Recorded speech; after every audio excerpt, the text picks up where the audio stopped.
Hello my lovelies and welcome back. I hope you're all doing great. Today it's all about makeup. I'm not really excited to try or test or just even buy, but I bought it. And this has nothing to do with the specific brand. It's just makeup that either it doesn't sound like it'd be suitable for my skin type, the colors don't look exciting, or I actually tested and tried the formula in store and it just didn't feel good. It felt maybe too emollient, too waxy. It just maybe felt a little oily, or the actual product looked dry and just not exciting. Let's begin with eyes. We actually have a new eyebrow product from Too Faced. This right here is a brush on hair fluffy brow gel, their brow wig. I believe this is, I think, $25 US. Brush on brow extensions that shape, thicken, and groom with an innovative buildable hair fiber gel formula. But when I swatched these or opened them up in store, it looked really too fibrous, and that's why I didn't even get excited. The brush looked too big. It looks like you might not even be able to control the product, and even the brush, just looking at it in person, looking at it in store, I was just not excited about it. But you know what? Some of these products might change my mind, and I might be, you know, they might be my holy grail products.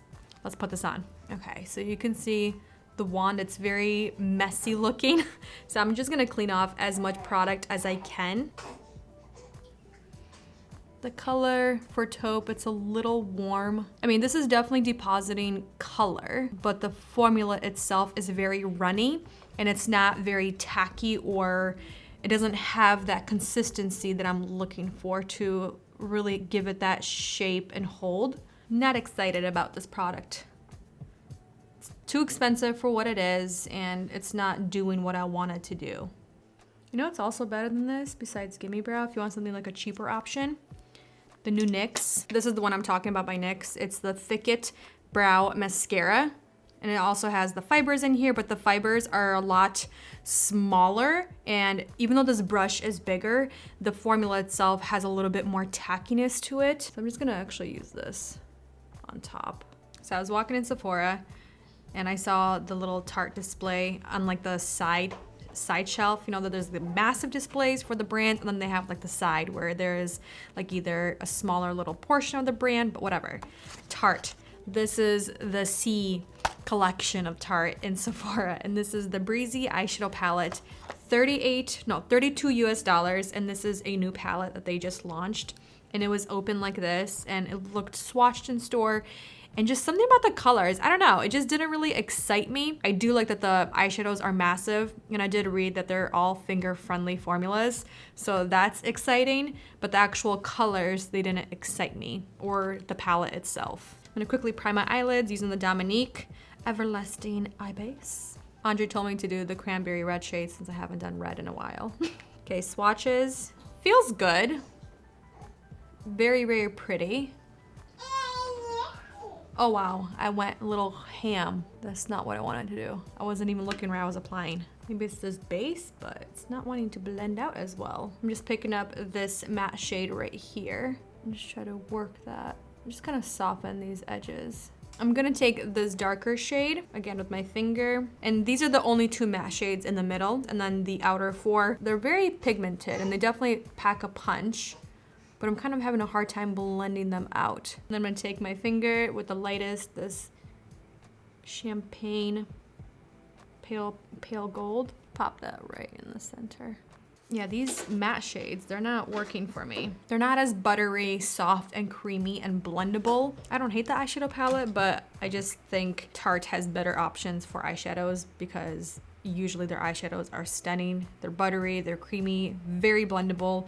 But this right here, the matte shadows, not blendable, they're not pigmented, they're not buttery, they're just very powdery and just kind of disappear. Let's move on to mascara. I actually have mascara that I wasn't excited about. When I saw it in store and I opened up the actual package, the mascara formula itself looked very clumpy, looked very goopy, very wet, and it just looked like it was gonna be a mess. But this is by Lancome. In my opinion, Lancome has one of the better mascara formulas. They have several options. I love their Lancome Tint Idéal, their Hypnose mascara. I mean, they have so many great mascara formulas, but this one to me, for some reason, did not excite me. This is their Late Hypnose, their serum infused volumizing mascara. It's in a glass tube. I mean, the packaging looks very beautiful. It's really pretty. It's very sleek. It's very different, but the actual formula and the wand didn't excite me at all. It looked like a hot mess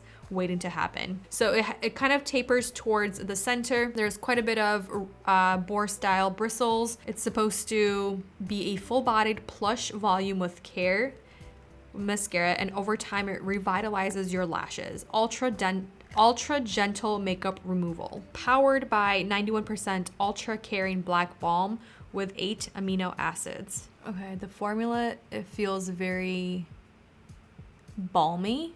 It's not as wet. I'm gonna say something right away about the actual packaging. This right here, it's actually really hard to hold, and it's kind of slipping and sliding between my fingers, especially if you've been playing with makeup or applying makeup with your fingers. It has that packaging where it's very slippy, and this, I don't know, it's not very comfortable to use, especially if you're kind of like twisting your mascara. Okay, it's dropping the curl right away because it is a heavier formula. I mean, yeah, look at the lashes. Not doing much for these lashes, unfortunately. So going to the foundation, when this first launched, it looked interesting, but then when I started looking at the different befores and afters and reading about it, it just looked very heavy and very thick, and I just didn't know if this would work for my skin type. This is by One Size by Patrick Starr, and this is their Turn Up the Base Blurring Foundation. $33. I have shade Light 1, which is light rosy undertones. And this is supposed to be a medium to full buildable foundation that absorbs oil and provides a soft matte finish for a second skin all day wear. That absorbs oil part kind of scares me. I just think it's gonna be too drying, too thick, cake-like, and my skin might look crepey throughout the day. But I could be wrong, and this might be the best thing ever. I'm just gonna take the tiniest amount. It has kind of like a resistance to it. It's not super, super creamy where you're like, whoa, that is very soft and buttery. It definitely has thickness and paste texture. So that's why I'm kind of, you know, not excited about this.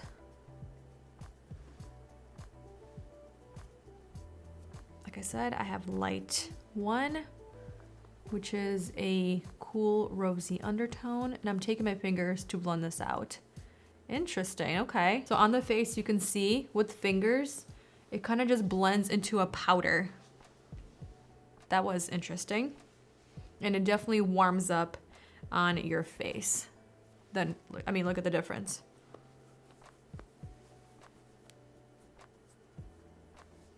Feels very powdery on the skin when you blend it in, but it's blending in really well. I have no issues blending this. Wow, okay.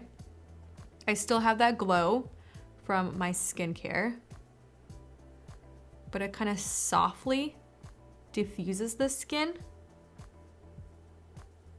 I could see this being very heavy looking if you apply it with a brush and you go very heavy handed. I'm gonna apply in areas, and then I just wanna take a damp sponge and work this in and see what that looks like.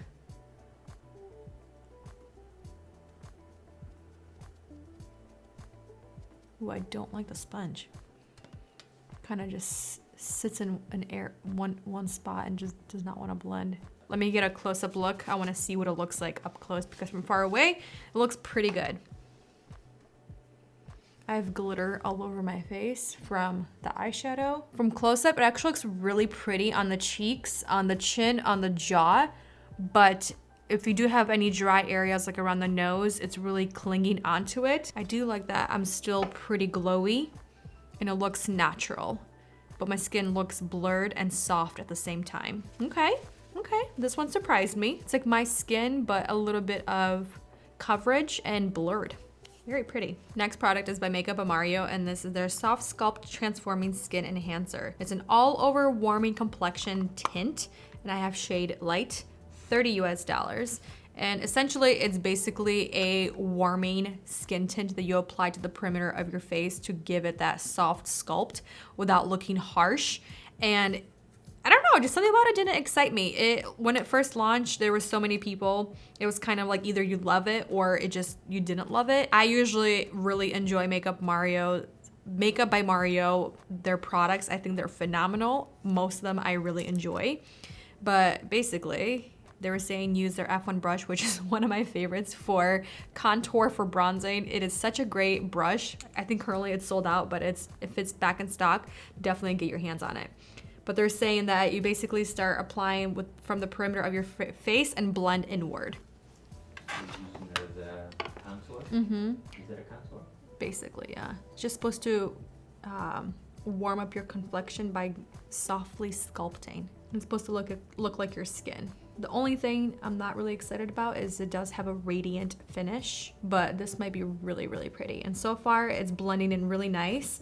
It's giving like the most sheer coverage and color, but it's doing something. Like you can see the difference. It's warming it up, but it looks natural. It doesn't look orange. It doesn't look muddy. And it looks like my skin. I think this might be really good for people that want that sculpted look, but it doesn't look like makeup on your skin. It just looks very soft and honestly pretty natural. And I can't even detect it. That's actually very pretty. Okay, I'm gonna quickly apply some concealer. These are the other products that I'm actually excited about and I've been using. This is the Dominique Her concealer. I just really been enjoying it. It's a phenomenal concealer. I'm in shade, I think this is Almond Milk. Yep, Almond Milk. Okay, so for blush, this right here is what I'm not really excited about. It's by Refi, and this is their cream blush in shade Rose. $20.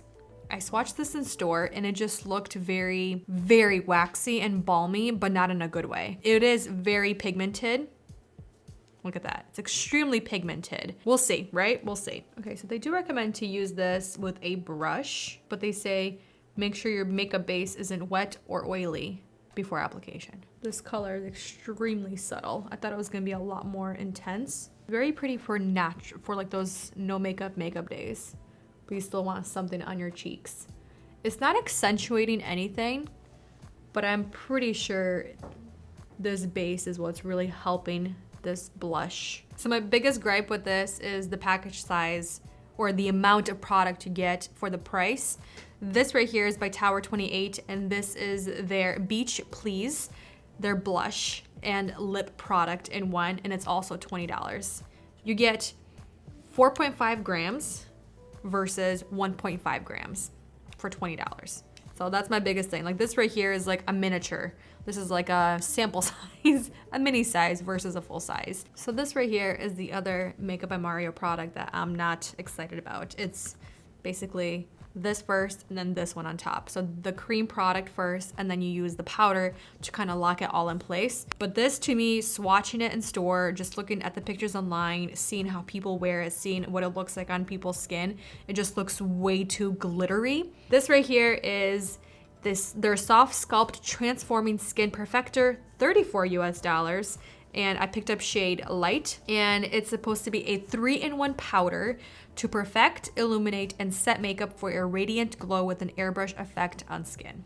It is shimmery, but I think because I didn't go super heavy-handed, it doesn't look horrendous. I thought it was gonna look a lot worse. Yeah, you definitely have to like work it into your brush, because I think if you just go right in, it's gonna look very heavy. I mean, look at all that extra product on the cap. I mean, I can see the shimmer right in the forehead, and it kind of looks a little chunky. You can actually see the gold glitter. I think I would do more of the lighter, the matte shade versus that gold, because that gold is a little too intense and it's too flaky. I have a lipstick that when I saw it in person in the store, I was kind of shocked with how dry and cracked it looked. This is the new Dior, their Rouge Dior Forever Intense Couture Color Transfer Proof Lipstick. $42. Online on their site it says online only, but they had a big display of these lipsticks and most or all shades were available. I don't know if it was like in transport, but the Try Me, the lipsticks that you could swatch, they were so cracked and dry looking, it just did not look exciting. We'll do 300 on the outer portions and then 100 kind of in the center to brighten the look. I'm gonna take 100 right in the center. Okay, honestly, I'm pretty shocked with how much I like the way my skin looks. This base, I am shocked. I'm so excited to keep playing with this. And this right here, I love the way my cheekbones are looking. They're looking very soft, very sculpted. But the base, chef's kiss as of right now. The only thing I will mention negative about this, I can see right here, it's kind of starting to crack. And I kind of applied a little bit extra product right here, you guys saw. But the cheeks, the forehead, the jaw, it looks really pretty. It looks like my skin, but a little bit more enhanced. It looks more blurred, more soft. I still like that I have a glow happening. I don't look overly matte. I like it. I like it a lot. For the lipstick, they did say to wait 3 minutes to allow the lipstick to fully dry and set, because essentially it's supposed to be also like a lip stain in a way. So it's been at least 3 minutes. I want to kiss the back of my hand and see how this is looking, just because I did apply multiple coats. Ooh, okay. I could see right here. I don't know if you can see that. It looks like it's in the center. Wow, there's barely any transfer.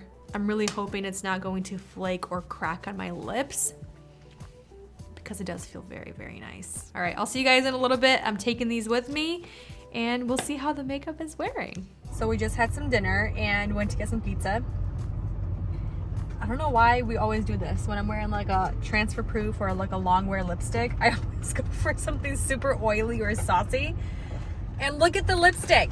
Andrea goes, wow, your lips still look great after we had some pizza. I'm shocked. Shocked. Yeah, look at that. Shocked. If anything, I will say there's a little bit of lipstick coming off in the center, but the way it's coming off, it's looking really, really good. And it's still super comfortable. I would say it's like you can feel the lipstick on, but it's so lightweight. Like your lips still can move. They don't feel tight. They don't feel crunchy. Like the texture of the lipstick doesn't feel crunchy, doesn't feel sticky, doesn't feel tacky. I am honestly really, really, really impressed with the formula so far. I'm honestly blown away. I am so happy with the way this makeup has worn. Let's begin first with the base. I really, really, really, really, really, really like it so far. I can see a lot of cracking right here, a lot more around my smile lines, like basically where a lot of the fine lines are. They're a little bit more pronounced, and I see a lot of product missing right here on my chin. But overall, everything is actually looking really good. I am looking a little bit oily and I'm feeling a little bit shiny on the forehead, but it actually looks really nice. The coverage is still there on the forehead, but it looks really good. I think it's really, really nice. The soft sculpt, I still see it. I will say I still see the glitter right here, and it kind of, that gold, it's that gold in that palette. I like the matte shade and I like the highlight shade on its own, but all mixed together, that gold just doesn't do it for me. It kind of ruins the experience, just because you can see the gold sitting right here on the temples, and you can actually see the flecks sitting on the skin. It doesn't look like a glow from within, which I thought it was, but it actually just kind of sits on top. I do like the matte formula like I said, and I think I might just use the matte and like the highlight on top with like my fingers or something. The cream, I actually really, really, really like. I still see it right here. It still looks like my skin. It hasn't really disappeared as much as I thought it would, but I think the base underneath kind of helped grip that cream product. Even though I wasn't excited about it, I'm pretty excited to keep playing with it. Moving on to mascara. Mascara has flaked. It transferred a little bit, but it's more flaking than anything else, which I'm actually really happy about. But my lashes, they're not anything special. They're not really elongated. There's no extra volume. There's nothing, there's no definition. There's no lift or curl. It's a mascara. It kind of did what it was supposed to do, but it also missed a lot of the marks for me. Moving on to lips. This is what we look like at the very end of the day. I haven't touched up my lips once today since I applied the lipstick. You can see a lot of the lip color has disappeared, especially in the center of the lips and the inside of my lips, but most, I would say like 85, almost 90% of my lipstick is still on my lips. But yeah, I had pizza for dinner. Pizza. And that's how my lips are still looking, and I'm so impressed. Beautiful lipsticks. Yeah, I would say either check out from this video that balm foundation and use it with your finger, apply it with your fingers. Check out the Makeup by Mario, the cream soft sculpt, or the lipsticks. I warned you, they're $42. Yeah, they're expensive, but so pretty. I'm gonna end it here. You know, just sometimes there are so many makeup launches and it's just one after another, and it's just like you're bombarded, and part of my job is to test like as many makeup products as possible and give you my unbiased opinion, wear the products for you, and really put the products through the ringer and see how they wear. And just sometimes, you know, you're just not excited, you're not inspired by some of these makeup products, some of these makeup launches, and when you try it, it might change your mind, like it did mine. And then some products, I made up my mind, I'm like, nope, I don't even want to deal with it, because I know there's definitely something already better on the market, it's cheaper, or they have better options, it's a bigger variety or something, whatever. I'm gonna leave it here. Thank you so much for watching, spending time with me, and I'll see you in the next one.